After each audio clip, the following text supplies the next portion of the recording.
Now generative AI is going to be big way. Like say for example, customer calling the call center, and call center basically Gen AI giving more option to travel or stay somewhere, which is maybe customer not know about that. That is the feature of Gen AI. There was always a fear that with these tools coming in, it will be a threat to the employees basically, right? But I think this has enabled them to do better work, more work and smarter work. Can I, on a real-time basis, guide that particular person in terms of prompting that this is what you need to be talking next, right? So that is where the AI, Gen AI really.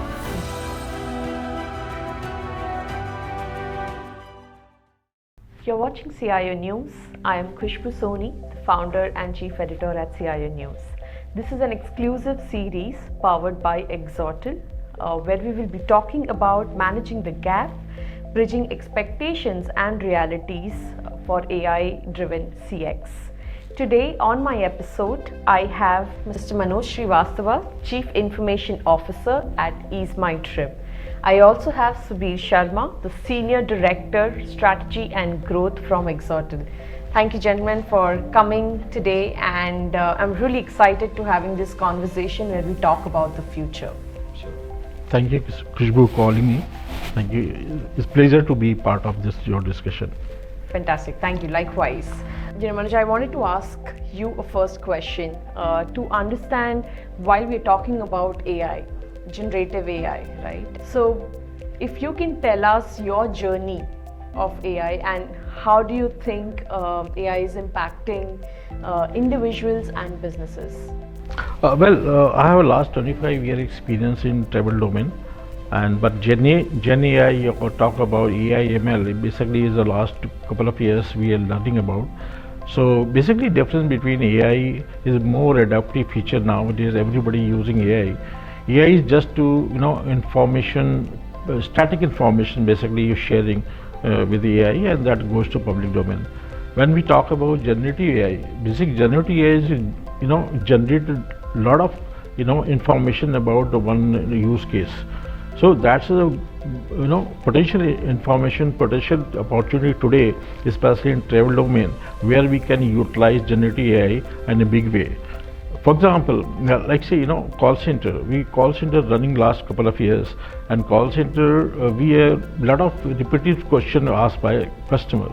So that is handled by AI, and AI is very common to where you can save your resource and what repetitive question handled by AI. Now generative AI is going to be big way. Like say for example, customer calling the call center, and call center basically Gen AI giving more option to travel or stay somewhere, which is maybe customer not know about that.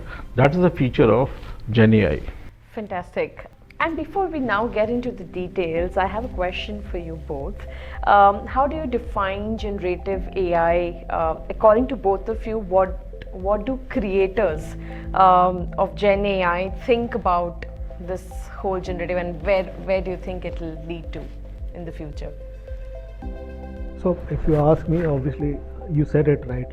So it is the future, right? And it is about converting, all forms of data, whether it's in its text form, whether it's in picture form, or whether it's any other form, right? And converting that data into a contextual format. That's what it is all about. And obviously, as and when, I mean, he talked about there's a lot of use cases within the business domain, obviously, but I see more and more usage in the personal life space as well. Let's say my kids have started using ChatGPT and all that stuff.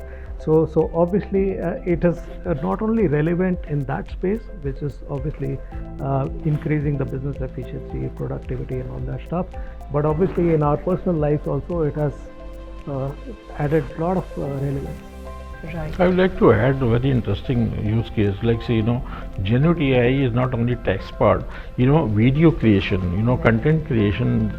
They can help you in terms of million video creation in one shot. Like say you have a theme.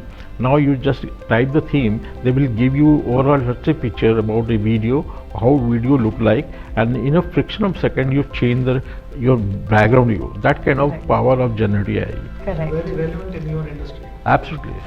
Absolutely. And I think there was always a fear that with these tools coming in, it will be a threat to the employees basically, right? But I think this has enabled them to do better work, more work, and smarter work. So I think there has been, in fact, even in my team, right, a lot of people have started using a lot of these tools, not from a content perspective, of course, but from the graphics perspective, from video creation, like you mentioned. So, and I mean, while I keep adding people in my team, and there is an addition required in this team, it has not taken away the job. So yeah, I think that's something that I could Actually, relate to. people have a myth because generative AI and all those things taking a job. No, Yeah. it's not like this, because you're creating more job to understand. And most important thing is we have to create or change the culture in our organization to understand how generative AI is going to be help you. Right. That's very important. But generally what happens today, people are mindset like, say, they're eating my job or something like that. And second point is which is, I think every organization, every people should be understand the importance of Gen AI and how you utilize internal customer, like, say, Right. what are your processes where you can utilize those Gen AI Yeah. to reduce the manpower or reduce the timeline for any delivery. Correct. This is very important. Correct, absolutely. Now, I also wanted to understand from both of you. I mean, you both are at the leadership level. I'm sure there is a lot of decision making that happens. Does it become too overwhelming when taking considerations of everything that's available and making decisions? So this is out of the Gen AI thing, but yeah, I wanted to really understand how do you kind of do that? Again, coming back to the Gen AI, we are not hurry to introduce something being a first introducer. No, we have to do a lot of homework. Like, say, what is the effect and what is side effect of Gen AI? There are side effects. For example, Gen AI created a lot of database, or like, say, a lot of information over your registry, right? We call LLM, right? Now LLM, you have to test every time that what kind of information goes to customer. Yeah. I take the example, like, say somebody say, hey, I want to travel from Delhi to Miami something, and Gen AI giving the information, hey, you have to take care of your visa in place and transit visa. And after pandemic, you have to make sure which airport you're landing. There notification also required. Some regulations at the airport. Some of the airport basically they need a medical certificate also. So you make sure what information you required in advance. Gen AI is a very good tool where Gen AI guide to customer. Hey, you make sure you have to ready with all those information. So we should be ready all those informations in form of LLM. Side effect is, like, say somebody, you giving the over information to the customer and they book the flight with you, and after some time what happens? Some reason visa is not approved. So they will come back to you, hey, my visa is rejected some other reason, so I need to cancel my flight. I know I have cancellation there, cancellation charge, all those things. So these are something you have to test before you're going to be negative impact in the market. Correct. Yeah, I'd like to That's add to that. So basically, the philosophy that we go into the market, or that the way we consult with our clients, is basically there are three typical ways in which they decide. With that is this model, Gen AI based model, working, not working, or which is the best Gen AI model to go for, right? So first and foremost point, I'm sure Manoj will agree with it, is obviously the accuracy of response, right?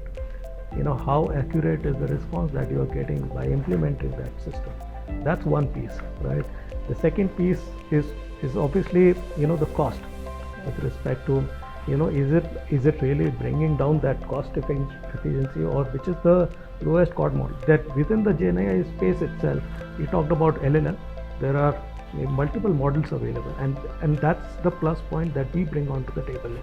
At the back end, we will be working with multiple models, but to the customer it becomes very seamless, right? For him, it's the most cost efficient model that comes out or gives out that response.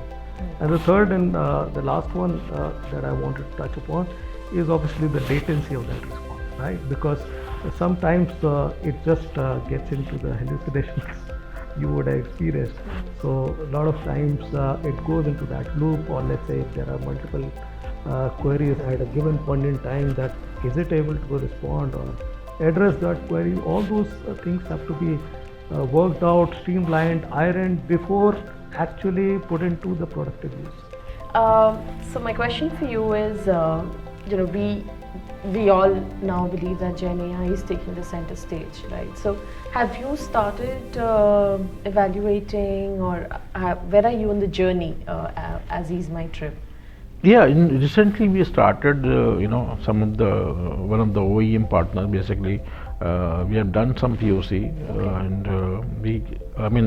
some almost 10 to 15 use cases we have tested, and now we're in the process of getting much more use cases where we can going to implement. So I don't want to implement immediately in a live environment where we can get something side effect of it. So very important. But yes, team is working and extensively working, because AI is now is a history, because we started last year, and now team is working on Gen AI. Sure. So do you believe that it is required now to start upskilling the employees as well on Gen AI? Yes, very important, because until unless your internal staff, internal customer, they're not familiar with the Gen AI, you can't deliver to the public domain.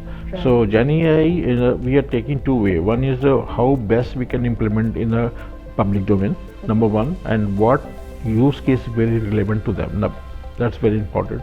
And same time also parallelly internally we are teaching internal staff, internal stakeholder, like say how benefit of Gen AI. Like say internal process, we have a lot of internal process, HR, finance, and some of that portal we interacting. So how secure they are. So basically those use cases also going to be implemented internally. So both, we are taking care of the both, but yes, customer is first. Of course, right. So if you interact with a lot of CIOs in the industry, from Exotel, so what are some of the observations, trends that you've been seeing, from the industry? See, the biggest and foremost thing that we've seen is basically how it is enabling that particular conversation, right? An ex-customer, or let's say coming on to, let's say, Ease My Trip platform, right? He would be coming in different modes, right? He could be calling, he could be maybe texting, he could be doing SMS or WhatsApp chat, whatever. So what we are doing is we are basically providing that context to that conversation, right? As he rightly pointed out, Manoj, that there are multiple lakhs of calls which happen on an everyday basis, but how you enable that agent or the person who's answering that call or responding to that customer, how you enable him to become more efficient and more productive is by providing that context to the conversation. When I say context to the conversation, I again mean three things. I'm again coming back to the three things. So one is obviously the state in the sense, state of the conversation, what has happened in the past, let's say. What is the history, if there is a new conversation, that's fine, but if there is an existing customer's call, let's say there is a history to it, do you get a conversation summary upfront to that agent, right? So that's what we are enabling. That's one thing, which is the state. Second is the intent, for what purpose customer is calling. Can I on a real-time basis guide that particular person in terms of prompting that this is what you need to be talking next, right? So that is where the AI, Gen AI role comes in. That's the second piece, and the third and foremost piece is the vibe of the customer, right? Or let's say the sentiment of the customer on the real-time basis. Is he happy, sad, angry?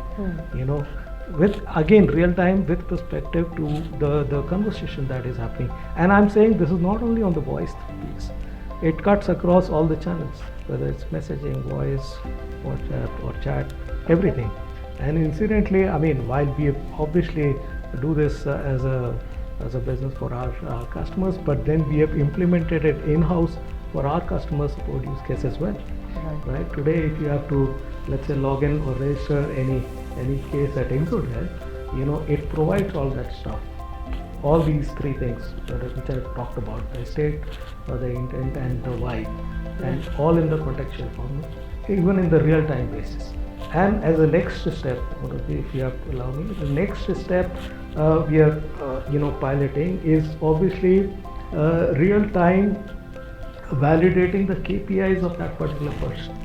You're getting that if he is supposed to perform, or let's say guide to customer on X particular task, let's say there are 5 defined KRAs for him or KPIs for him, has he actually done it? Or can you guide him on real time basis, but that you have ticked, let's say 3, but there are still pending 2 KPIs that you need to complete on that conversation. So all that stuff is being getting helped or pushed in through by the GenAI piece. Got it. Let me tell you, I'm adding one more interesting use case. What happened today? Customer calling, not only call is a call center, they have a multiple omni channel where they can coming from any channel, WhatsApp, SMS, and all those stuff. So when customer calling the call center, that assumes this is a frustrated customer already. Right. So now it's very important to call center agent how deal with the customer, right? So now let's see CRM going to be play major role here. So let's suppose customer calling and that number is pop up. Now we have a CRM where they can not number is pop up, the name is pop up, and you deal with the customer as a name. Hello, Mr. So and so. So now you feel angry customer also get gradually cool, and some of the nations they already implement, like say sentiment analyzer. You can real time monitor what customer talking and which tone is talking about, and gradually how your call center, you can also measure your call center executive also what tone they're talking, and that goes to in voice to text converting, and based on text actually they pick up the word, which bad word or good word. Based on that your customer sentiment analyzer giving the scorecard to the agent, and agent what quality measure do, they basically buzz the call and listening the call 24/7, and morning hours until night evening, everybody not have same pace. What you give you correct information, which agent giving the good result. That's very important. And this can be done both ways, right? Post the call, or maybe during the call itself, you can enable that. Absolutely. Right. Got it. On a real time basis. Fantastic. Sir, I wanted to also understand, as Ease My Trip, how do you kind of map the whole customer journey from pre-booking to, post-booking, and how do you kind of drive the whole experience? Very interesting. Like say, today OTA environment, anybody can do the OTA. That's not big deal, because just connecting the API and start your website. So that's not rocket science today. But yes, taking customer journey from starting from booking till, take example, say somebody book the ticket. That is not enough. You have to take care of the what next, when you're going to check in at the hotel or maybe flight. So you take care of the flight delay on time or whatever information that should be handy to the customer, either through notification or through mobile app, whatever media you have. That's very important. When check-in, like say maybe customer oh, I forget my boarding card. Immediately you have media, you have a chat bot option where you can get the PNR and get the boarding card immediately on the way. So these are certain customer journey we have to tag with all touch point and maximize where we can do, like say for example GenAI, we can utilize GenAI and we can help with the customer. Where we don't have a touch point, which is where third party cannot, because of data sharing is also one of the concern. So those things we can have a human touch. Right. And of course we can take care of the information landed, which airport they landed, where the baggage information, which belt number baggage landed. Those information is also providing very handy. And after the completion of journey, we have a very good nice feedback about what this particular journey, what is feeling, what is liking, disliking, all those information again get into CRM, so that next time customer delight, we can talk about, yes sir, last time you traveled with us and we found your food item not very good. So those things feedback is very important for us to make the journey comfortable. So fantastic. Sweet, if you can tell us, how is Exotel helping in this space to the customers? What are the best practices or some of the use cases that you can share with us? Sure. So Exotel incidentally has the entire, we are in this communication space, and our tagline says connected customer conversation platform. So what essentially we are saying is that we are driving conversations across all the channels, all the modes, and across the layer, right from the infrastructure layer, which is the telco layer, right up to the generative AI layer. So the entire stack of the communication platform is owned, operated by us, and we are a made in India company, right? And how we are helping our customers is as I said again, since we cut across all the channels, so wherever the engagement is happening, whether it's on the voice mode, whether it's messaging, whether it's chatbot, whether it's WhatsApp, right, across all communication modes, we are able to provide that contextual data platform to the end customers, so that they are able to efficiently engage with their end customers and increase the customer experience, right? And obviously by that means obviously brings down certain efficiency in terms of operations, improves productivity, all that thing happens by default. Now some of the use cases are obviously Manoj has already highlighted, very relevant use cases in his own industry. But if I have to cite, let's say within the travel domain, I think we are working with one of the largest airlines in something similar to what we've been talking about. They already have, I'm just citing the use case, they already have a chatbot in place, right, for conversation with their external customers on their website, right? But that chatbot has it's an in-house built chatbot, right? And it's an automated or a pre-fed version kind of a chatbot, but it doesn't really contextualize the conversation. So if there are any out of syllabus questions, right, then it gets stuck. It will again reroute you, and that doesn't bring the right customer experience, right, to the end customer, and obviously then the conversation just drops there. But now what we are helping them with is obviously not only this particular medium. We are saying that across all the mediums, wherever the customer is reaching out to you, it gives you that context. And second, the out of syllabus questions are also handled very well by the Gen AI piece, because you have all the FAQs and all that stuff is already written down, right? It could be in multiple, or let's say thousands of pages, but then with Gen AI it becomes very easy to go through that entire FAQ manual and respond to the customer in the appropriate manner, even if that question is not pre-fed, right? Or there is no relevant answer immediately available. So it basically helps you in this particular context. It'll help you humanize the conversation much more, right? And provide relevant responses to the end customers and improve the customer experience. So this is with one of the largest airlines we are working with.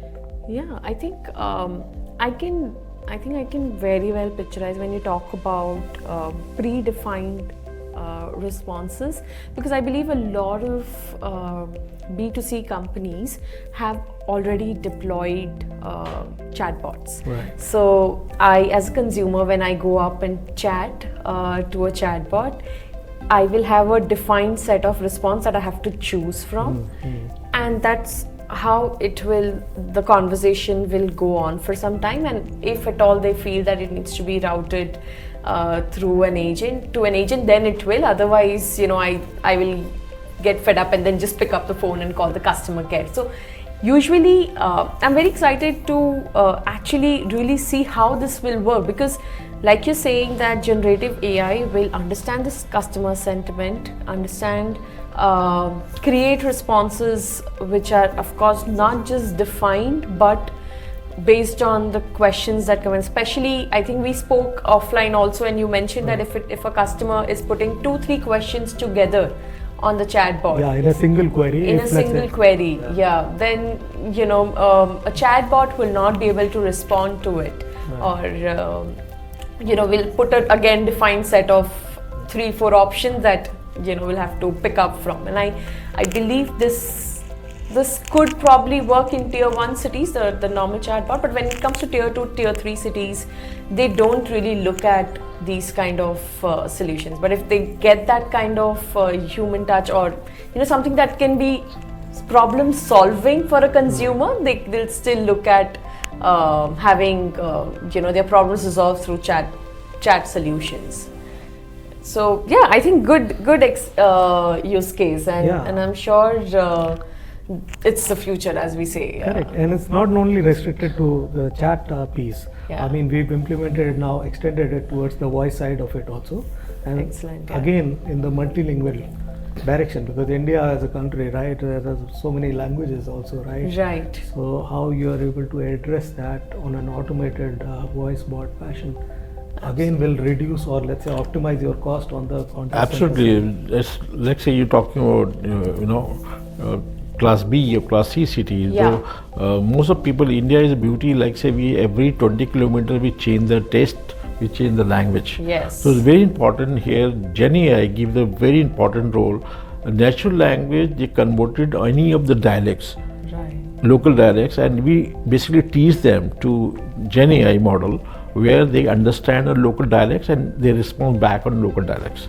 This is very important. Again, as I said, entire human empathy need to be translated into Gen AI. It takes time. It's not overnight. But trust me, I mean, after I can say 5 years down the line, so it's going to be getting more mature model. Yeah. I especially am talking about travel domain. Basically, there are a lot of opportunity where we can utilize Gen AI so that we can reduce our manpower. Correct. And we can utilize manpower somewhere else. And also customer experience is very, very important. Absolutely. Especially, when catering to the Gen Zs and Gen X, I think Absolutely. it is very, very important. And coming back to the point, like say, everybody is traveling. Everybody needs experience, new experience. So it's very important segmentation, we have to do that. Like say, elder citizen might be they required some human touch, human empathy. They want to talk to somebody. And in Gen X, basically, they do everything. Yeah. Like say on the own mobile phone, they can pick up the mobile phone. 99% they can handle with by own. While media, which Chat GPT or maybe WhatsApp, they don't want any help. They can do themselves while making a payment, while making any conversation with the call center, any human. But yes, we have a option for all those segmentation people, like say, as I said earlier, citizen also, we have human touch, and also we have a people where they can, Gen X people, they can do themselves in a web portal, and also we have a mobile application, they do on the mobile application as well. Yeah, I think as much as the older generations preferred and loved talking to humans to get their problems solved, the newer generations, they do not want to talk to humans and want to get their problems solved. So I think that's the era that we are getting into. A question to both of you, if you can, how do you keep yourself more informed? Now there's so much happening in the industry, so when we talk about latest advancements, how do you kind of keep yourself informed in terms of technology solutions? There's so many conferences happening today, events across different technologies, especially sir, this is for you because I'm sure you attend a lot of these conferences. How do you kind of filter out and believe that, okay, this is something that is going to be useful for me? So just trying to understand from that perspective, when there's so much info available on social media. Especially, after pandemic, I say this particular industry is, grow up in like anything. And now is not only informed, there are over-informed also sometimes. Yeah. And when you have over-informed, basically in that, you have to make sure what information is correct for your lifestyle, whether personal lifestyle or maybe professional. So we have to choose them, because a lot of information coming from anywhere, from Google, from Reel, from social media. So you have to. It's very difficult to choose which information correct. So like say, my thought is like say you listen everybody, you utilize your brain, you do some analysis. After that, you can do professionally and personally what is suitable for you. Right. That's my takeaway. It really helps because I see so much content flowing everywhere, so many events, conferences happening everywhere around various technology. It is. I was very keen to ask this question to you, and I will give you the very important, very use case recently.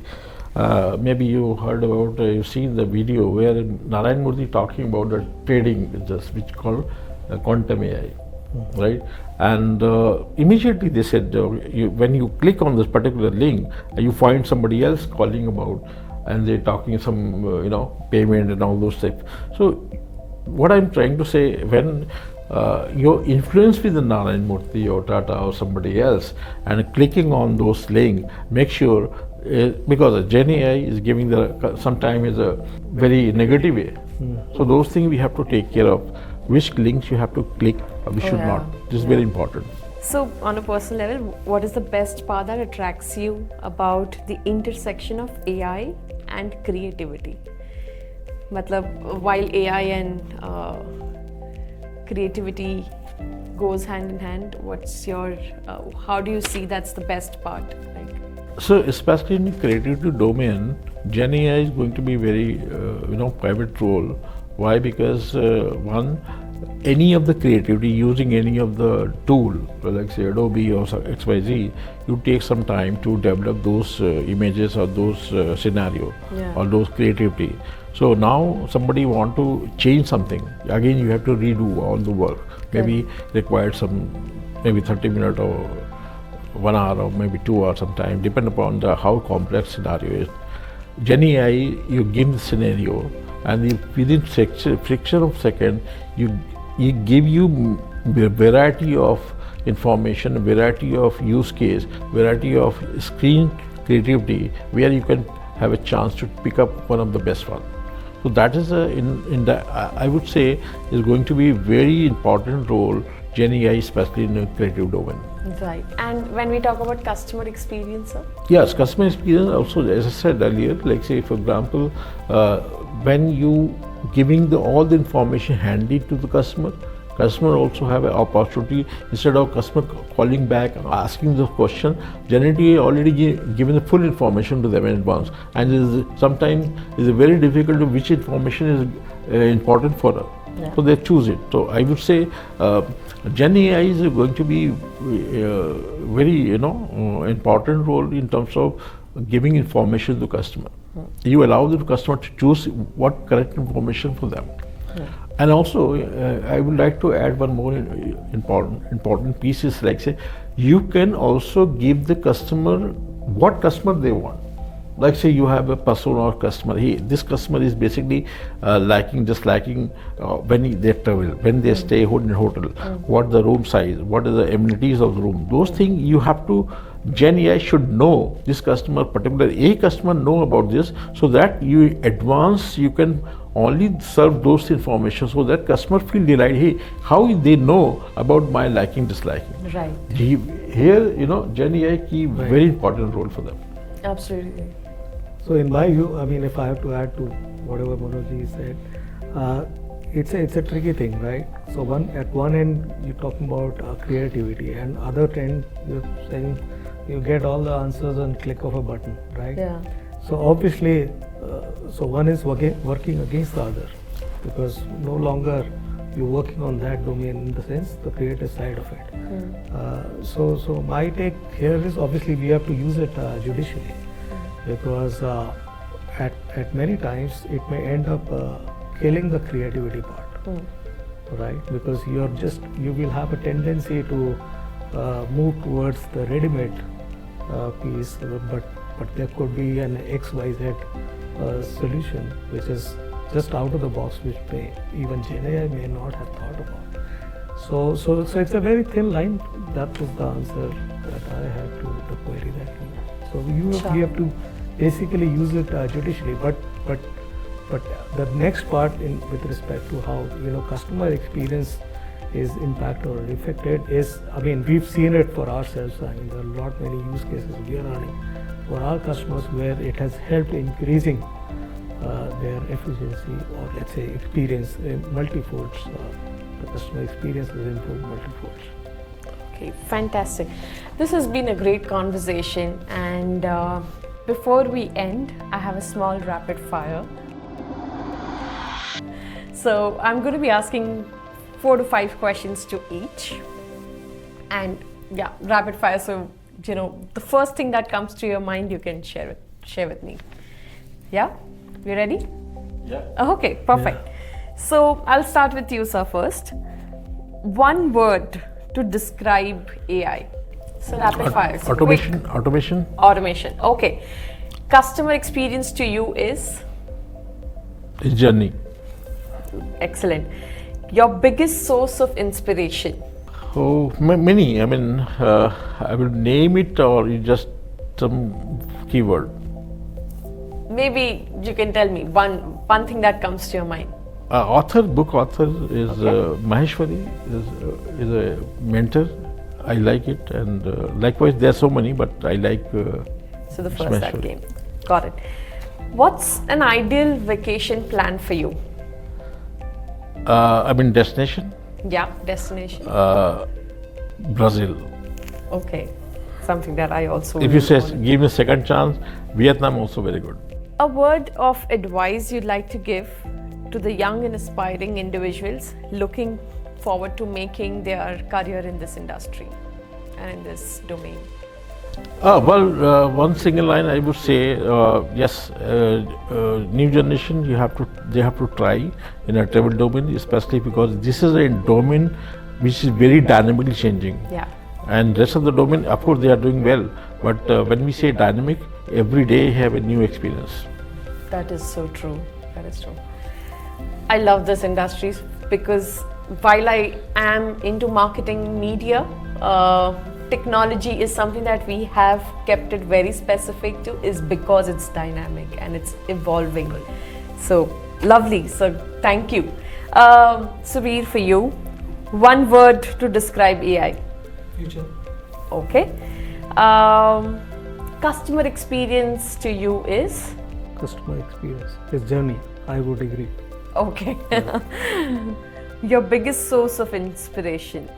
There have been multiple sources of inspiration at various stages of life, so I can't put a finger to one. Okay. What's an ideal vacation plan for you? Any beachside, so Bali, if I have to pick one. Bali, nice. A word of advice you'd like to give to the young aspiring individuals who are trying to get into the technology space and this domain? So keep reading, and obviously keep yourself ready with respect to the newest technologies and newest advancements that are coming up. Lovely. Like I said, lovely conversation with both of you. Thank you so much for joining me on the CIO News episode. I look forward to having many more in the future.